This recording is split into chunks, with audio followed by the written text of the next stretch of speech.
Films recording studio Motihari music Golu बाबा मीरगंज।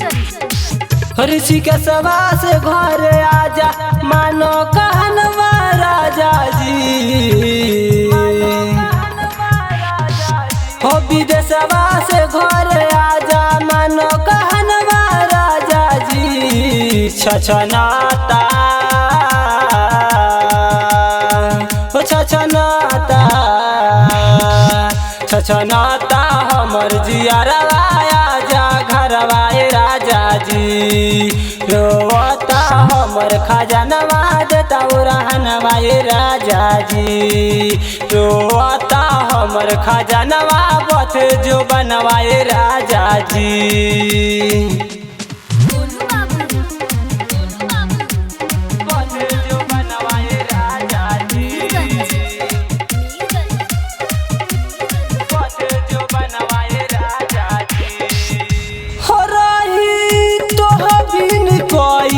से अकेला करल चाहे जवानी हमार खेला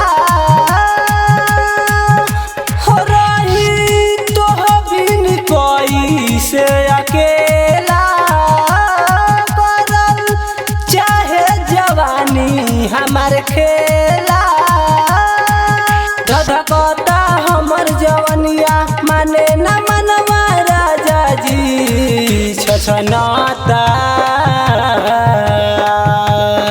हो छछनाता हमर जियरवा आजा घरवा राजा जी रोता हमर खजनवा देता रहनवा राजा जी रोता हमर खजनवा बथ जो बनवा राजा जी।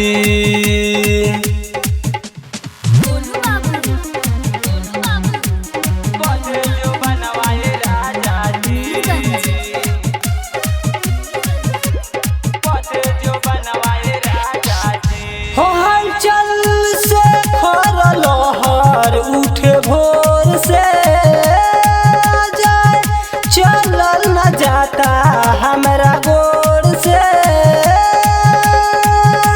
हो हलचल से खर लहर उठे भोर से जाए चलल न जाता हमरा गोर से पैसे के मनाई मनवा बथे छछनाता हो छछनाता हमर जियरवा आजा घरवा राजा जी रोता हमर खजनवा देता रहनवा राजा जी रोता हमर खजनवा बथ जो बनवा राजा जी।